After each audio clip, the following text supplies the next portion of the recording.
उसका उपहास उड़ाता है, विपक्ष के सवालों को कभी जगह और पुलवामा को लेकर कभी सवाल नहीं। विकल्प की कल्पना से मुक्त यह गोदी मीडिया मोदी का संकल्प ले चुका है।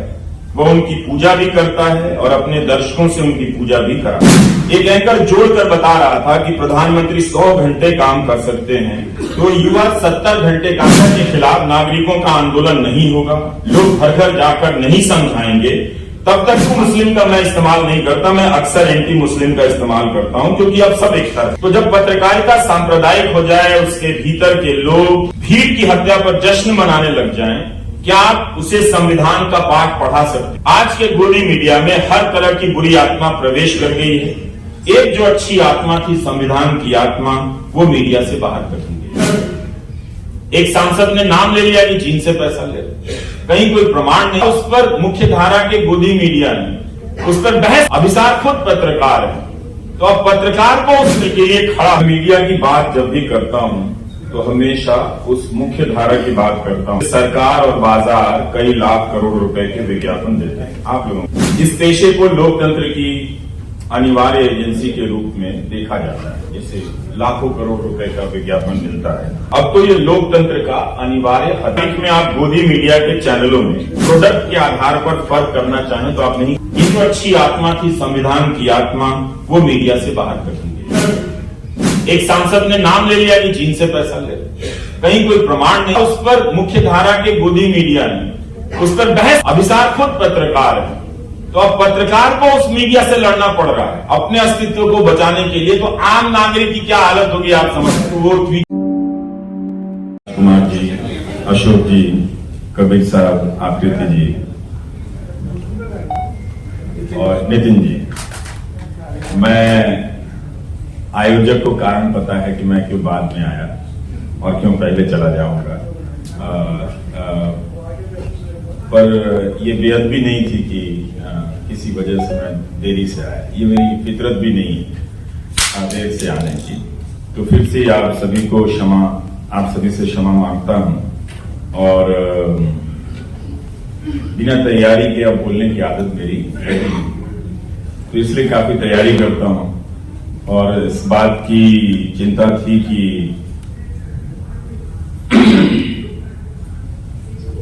कैसे बोल पाऊंगा, लेकिन खैर अभी आ गया हूं तो बोलना ही है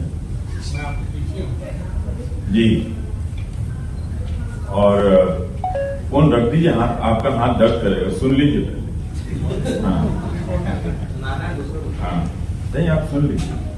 जो यहाँ इस हॉल में नहीं है उसके प्रति जवाबदेह मत होइए। अभी जब आप हैं उसके प्रति रहिए। जो नहीं आया सो नहीं आया।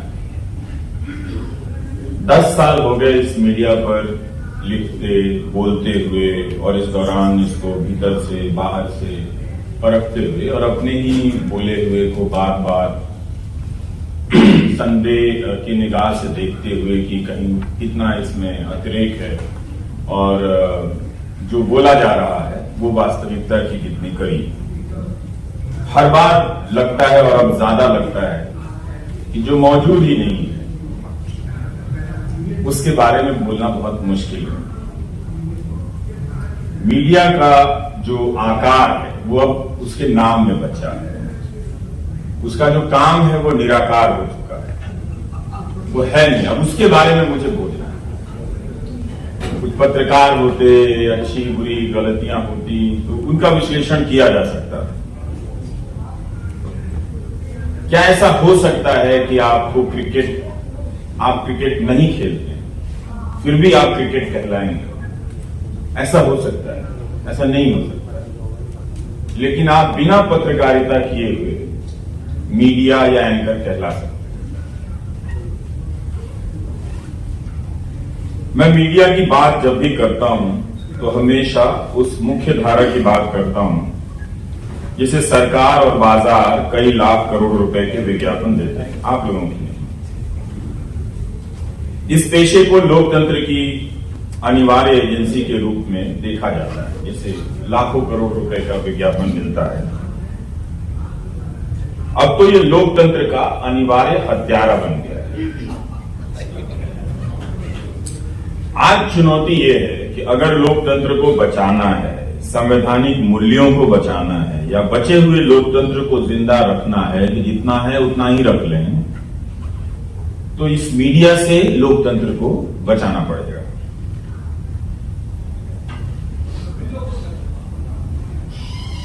इस दौरान 10 साल जो 2014 जिसके बारे में प्रधानमंत्री जी ने कहा कि वो तारीख नहीं है, बदलाव का एक युग है। जो अपने पेशे में नहीं दिखी वो चीज है सपना। मुख्य धारा के भीतर काम करने वाले पत्रकारों के बीच अपने पेशे को लेकर कोई सपना नजर नहीं आता। जब मैं मिलता हूं लोगों से, और जब सपना नहीं है तो जाहिर है जज्बा भी नहीं होगा। पत्रकारिता का कोई भी मूल्य, कोई भी सपना संवैधानिक मूल्यों और लोकतांत्रिक मूल्यों के बगैर तो हो ही नहीं सकता।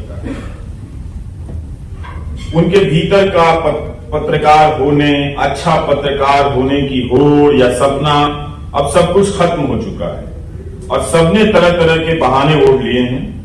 जो उनकी मुखरता थी समय समय पर या असमय या आदतन, वो सब अब निमियाहट में बदल गई है। और ये कोई छोटी इंडस्ट्री की बात नहीं कर रहा हूं, काफी बड़ी इंडस्ट्री है। हजारों की संख्या में लोग इसमें काम करते हैं। काम करने के लिए हजारों की संख्या में लोग पत्रकारिता की पढ़ाई करते हैं और इन सब की संख्या मिला दें तो ठीक ठाक एक संख्या बन जाती है। फिर भी पत्रकारिता को लेकर इनके बीच कोई सपना नजर नहीं आता। ऐसा होना चाहिए जैसे कोई बल्लेबाज सोचता होगा कि हमारी बल्लेबाजी या गेंदबाजी इस तरह की होनी चाहिए, गेंद की रफ्तार ऐसी होनी चाहिए, उसका स्विंग ऐसा होना चाहिए। इस तरह का सपना मुझे इस पेशे से जुड़े हुए लोग, पढ़ने वाले लोगों में नजर नहीं आता। हो सकता है मेरे देखने में कोई कमी हो और कोई बहस नहीं, कोई आग नहीं। कई बार सोचता हूं कि जो छात्र यूनिवर्सिटी जा रहे हैं पत्रकारिता की पढ़ाई करने के लिए, जब पत्रकारिता ही नहीं बची है किस लिए जा रहे हैं? जब पेशा ही खत्म हो गया है तो सिलेबस में उस पेशे के बारे में पढ़कर अब वो क्या करें? चिंता होती है। नौजवान लोग हैं, हम अपनी उम्र में फिर भी अवसर हमें मिल जाते थे कुछ ना कुछ करते रहने के। और जब ये पत्रकार घर जाते होंगे या घर से दफ्तर आते होंगे तो क्या बात करते होंगे? कौन सी ऐसी खबर लेकर आते होंगे जनता की जिसे रिपोर्टर लेकर दौड़कर संपादक के पास जाता होगा, संपादक दौड़कर उसको लेकर जनता के बीच, अपने पाठकों के बीच जाता होगा। क्या सोचकर वो घर से दफ्तर के लिए निकलता होगा और रात को जब घर के लिए चलता होगा तो किस स्टोरी के बारे में क्या सोचता होगा कि किसे बनाकर उसे पत्रकार होने का आज सुख मिला है। इसका हम सबको अनुभव हुआ था, इसलिए इसकी बात कर रहा हूं। जब हम इस पेशे में आए थे तो दूसरे चैनल के पत्रकारों से भी इस तरह की बातें हुआ करती थी कि तुम्हारी स्टोरी में वो एंगल छूट गया था, हमारी स्टोरी ज्यादा करेक्ट है तुमसे, तुमने गलत सोच से बात की है, तुम्हारा लेकिन शॉट अच्छा था, तुम्हारा कैमरामैन अच्छा है पर हमारे चैनल के कैमरामैन अच्छे नहीं है। तो इस तरह की बातें होती थी। और जब कैमरामैन से बात होता था तो वो बताया करते थे कि आपके विजुअल में साउंड की क्वालिटी अच्छी नहीं। तो कुछ होने का या हो जाने का एक सुख था, अभ्यास था जिसे हम लगातार कर रहे थे। अब ये सुख समाप्त हो गया और समाप्त किया मीडिया ने, पत्रकारों ने मिलकर और इसके मालिकों ने। जिस मीडिया में सपना ही ना हो, जिसके भीतर अपनी रिपोर्ट को लेकर किसी तरह की प्रतिस्पर्धा ना हो, वो कुछ भी हो, कारोबार नहीं हो सकता है। आज की तारीख में आप गोदी मीडिया के चैनलों में प्रोडक्ट के आधार पर फर्क करना चाहें तो आप नहीं कर पाएंगे। इनके बीच ही मीडिया होने या एक दूसरे से अच्छा होने की प्रतिस्पर्धा समाप्त हो गई, मगर इनका बिजनेस चल रहा है। इस पर लंबी बातचीत हो सकती है कि किस तरह बाजार का विज्ञापन, कॉर्पोरेट का पैसा, नफरत फैलाने की और लोकतंत्र की हत्या करने की इस इंडस्ट्री में लग रहा है। पहले मीडिया बहाना बनाया करता था जब उस पर सवाल उठते थे कि आपका कंटेंट बहुत खराब है, तो एक बहाना था कि दर्शक ही ऐसे हैं, टीआरपी नहीं आती है तो हम टीआरपी के लिए वैसे करते हैं, जीने की। लेकिन अब मुकेश अंबानी को तो इसकी मजबूरी नहीं है, उनके पास तो बहुत पैसा है। टीआरपी से कितना पैसा आता है? 20 करोड़, 25 करोड़। इसके लिए भी उनके चैनलों की क्वालिटी, अगर पैसा कारण था तो मुकेश अंबानी का चैनल सबसे अच्छा होना चाहिए, पर उसी चैनल पर उनका एंकर बैठ के बोलता है परमानेंट सोल्यूशन होना चाहिए।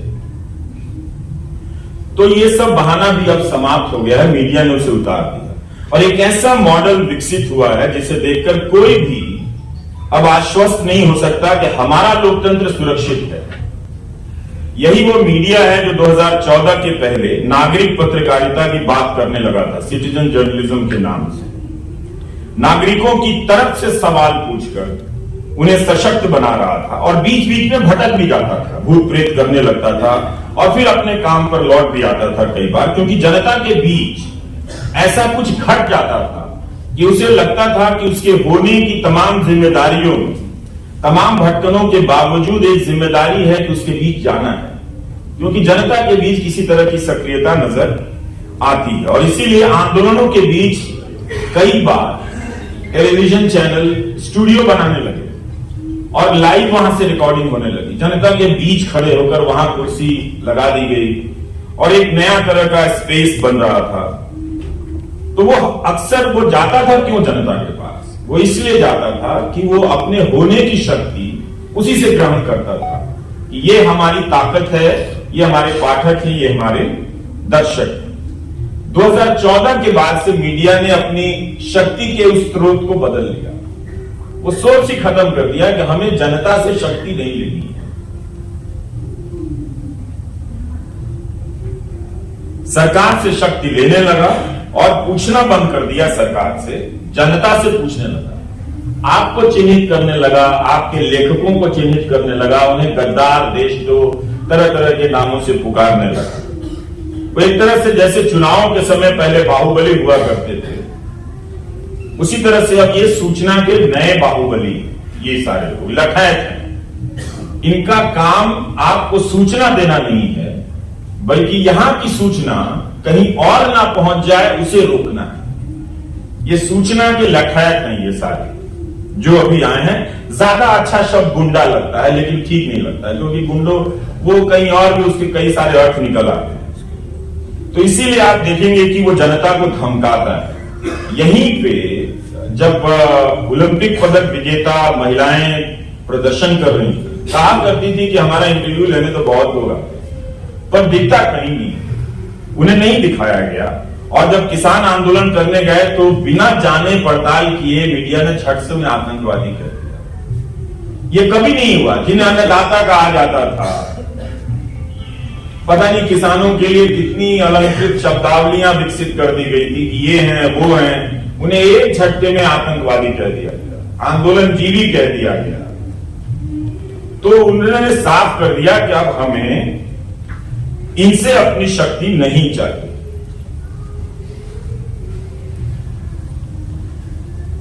तो जब मीडिया जनता का ही विरोधी हो जाए, विपक्ष का विरोधी हो जाए, तो उससे उम्मीद करना कि वह किसी तरह से संविधान का पालन करेगा, अपने खाली समय को बर्बाद करना है, मैं तो नहीं करता। लोकतंत्र विरोधी होने के लिए जरूरी था कि मीडिया जनता और विपक्ष दोनों को बाहर कर दे अपनी परिभाषा से, और अपने काम से उसने कर दिया। इसलिए 2014 सिर्फ तारीख नहीं, बदलाव का युग है। इसके बाद एक चीज की और जरूरत थी, सूचना को बाहर कर देने की। वो काम भी बहुत आसानी से किया गया।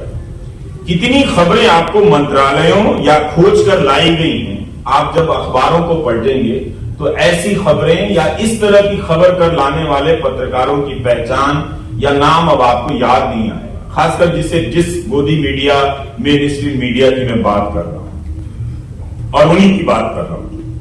यहां तक कि जब झूठ का हमला हुआ तो मीडिया ने झूठ से लड़ाई नहीं, दोस्ती करी। और इस लड़ाई को लड़ा कौन?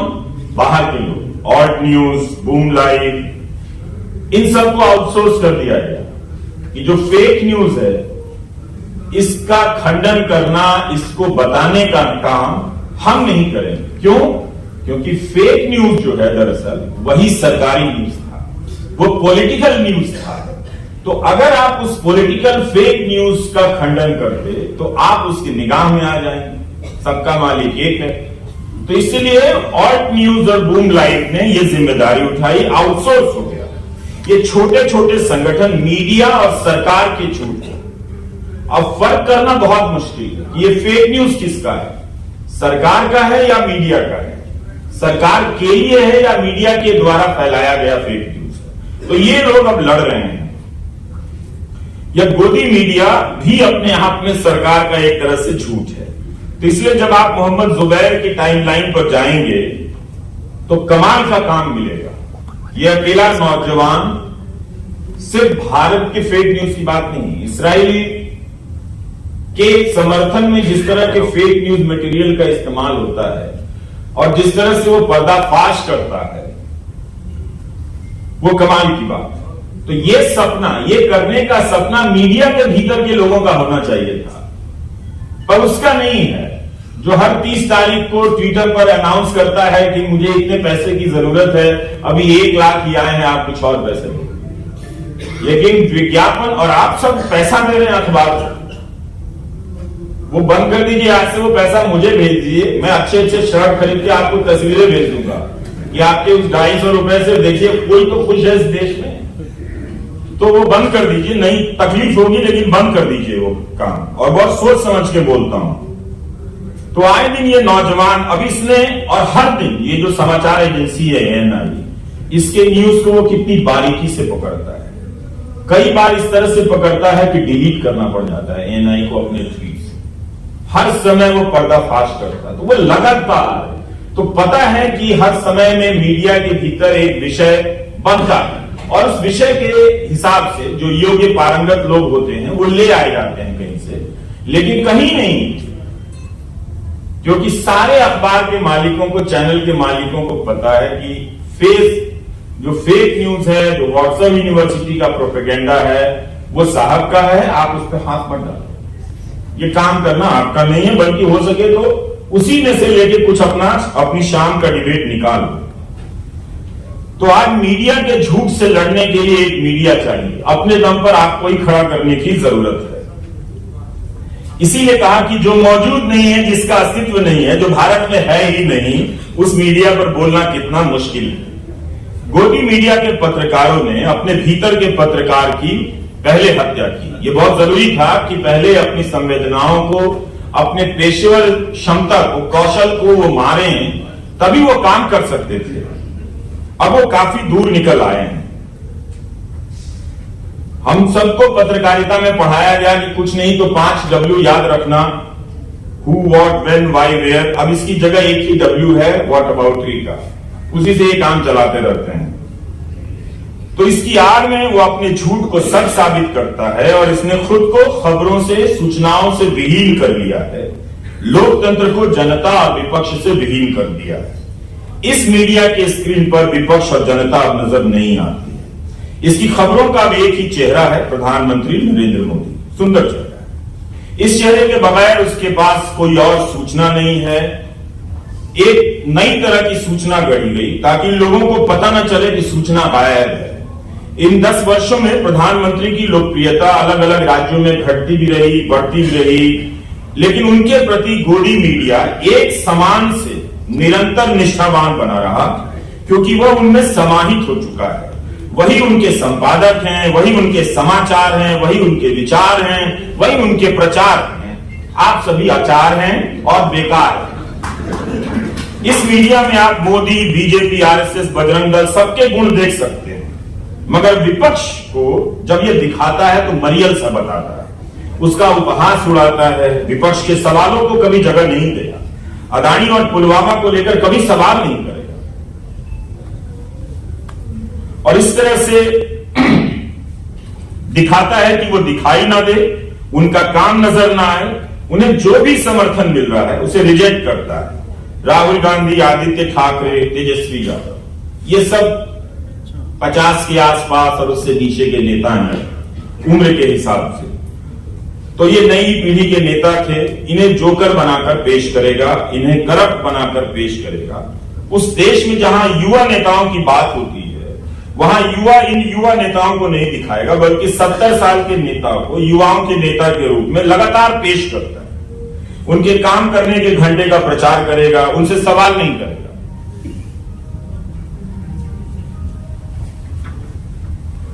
तो विकल्प की कल्पना से मुक्त यह गोदी मीडिया